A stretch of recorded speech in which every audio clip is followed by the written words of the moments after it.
नमस्कार। आज हम एक बहुत ही चौंकाने वाले साइबर स्कैम की बात कर रहे हैं। हाँ बिल्कुल, ये इंडियन एक्सप्रेस की एक गहरी छानबीन पर आधारित है ना? जी हाँ, इंडियन एक्सप्रेस की तहकीक और मतलब कैसे करोड़ों रुपए गायब हो गए, वो भी बैंकों की नजरों के ठीक नीचे। आज हम यही समझने की कोशिश करेंगे कि ये सब हुआ कैसे। बिल्कुल, ये समझना बहुत जरूरी है। सोचिए जरा, एक बैंक खाता है, सुबह उसमें मुश्किल से 500 रुपए कुछ रुपए हैं। हाँ। और दिन खत्म होते होते मतलब शाम तक उसमें 3.72 करोड़ आते हैं और 3.33 करोड़ निकल भी जाते हैं। अरे बाप रे, एक ही दिन में इतना सब? हाँ, एक ही दिन में, और किसी को भनक तक नहीं लगती, कोई बड़ा अलर्ट नहीं। चलिए इसको खोलते हैं। हाँ हाँ जरूर। तो कहानी शुरू होती है पूर्वी दिल्ली के त्रिलोकपुरी से। वहाँ एक खाली फ्लैट है जहाँ कभी जीविका फाउंडेशन नाम का बोर्ड लगा था। अच्छा। अक्टूबर 2023 में दिल्ली के करोल बाग में जो HDFC बैंक की ब्रांच है, वहाँ इसी नाम से खाता खोला गया। अब देखिए, 8 अगस्त 2024 का दिन बहुत अहम है। इस एक दिन में इस खाते में करीब 1960 ट्रांजैक्शंस हुए। 1960 एक दिन में? हाँ जी, 3.72 करोड़ रुपए जमा हुए और 3.33 करोड़ रुपए निकाल लिए गए। और सुबह बैलेंस कितना था? महज 556 रुपए। कमाल है, मतलब ये तो साफ गड़बड़ लग रही है। और इसी दिन एक दुखद घटना भी हुई। एक 78 साल के रिटायर्ड एयरफोर्स ऑफिसर हैं बीरेन यादव, वो डिजिटल अरेस्ट स्कैम का शिकार हो गए। ओ, ये डिजिटल अरेस्ट वाला मामला बहुत चल रहा है आजकल। हाँ, इसमें धोखेबाज खुद को पुलिस या कोई बड़ा सरकारी अफसर बताकर डराते हैं, वीडियो कॉल पर रखते हैं और तुरंत पैसा ट्रांसफर करवाते हैं। जी जी।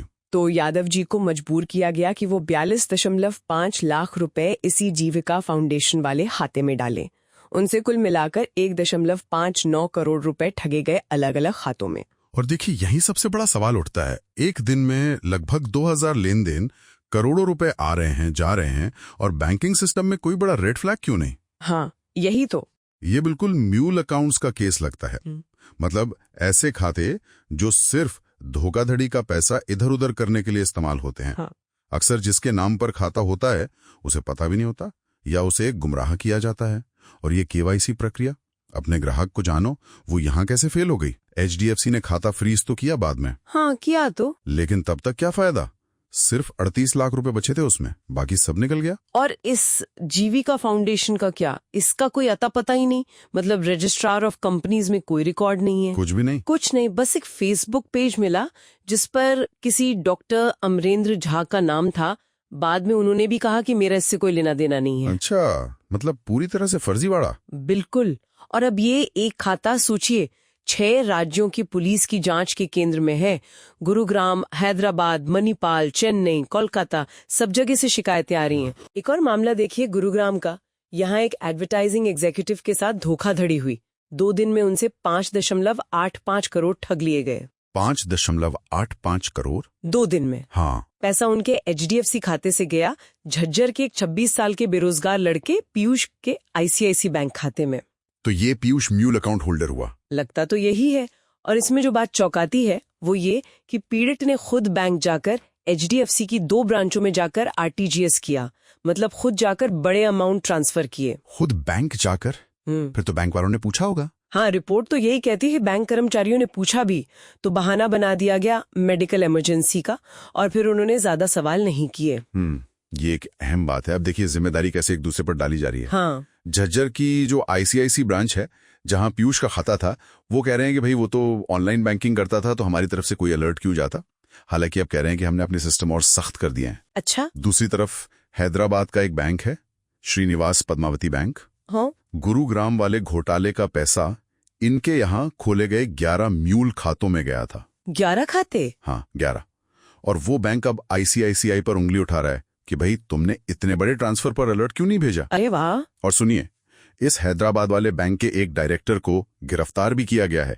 चेयरमैन से भी पूछताछ हो सकती है। और इन 11 खातों से जुड़ी 181 और शिकायतें हैं पुलिस के पास। बाप रे, ये तो जाल बहुत बड़ा और पेचीदा लग रहा है। बिल्कुल। तो अब सवाल बैंकों पर है। HDFC और ICICI दोनों बड़े बैंक हैं, उनका क्या कहना है? देखिए, दोनों बैंकों का जवाब लगभग एक जैसा है। वो कहते हैं कि हम जागरूकता अभियान चलाते हैं, जैसे HDFC का वो विजिलेंटी वाला कैंपेन है। हाँ, सुना है। उनके पास संदिग्ध लेन देन पकड़ने के लिए सिस्टम भी हैं, ऑटोमेटेड सिस्टम्स और वो जांच एजेंसियों के साथ पूरा सहयोग करते हैं। ठीक है। लेकिन वो एक प्रैक्टिकल दिक्कत भी बताते हैं। कहते हैं कि कई बार जब उनके कर्मचारी ग्राहक से पूछते हैं कि आप इतना पैसा क्यों निकाल रहे हैं या कहाँ भेज रहे हैं, तो ग्राहक सहयोग नहीं करते। अच्छा। हाँ, या तो वो गुस्सा हो जाते हैं या अपनी प्राइवेसी का हवाला देते हैं। तो ये उनके लिए भी एक चुनौती है। और दोनों बैंकों ने ये भी दावा किया है कि भाई खाते खोलने में तो हमने सारी प्रक्रिया का पालन किया था।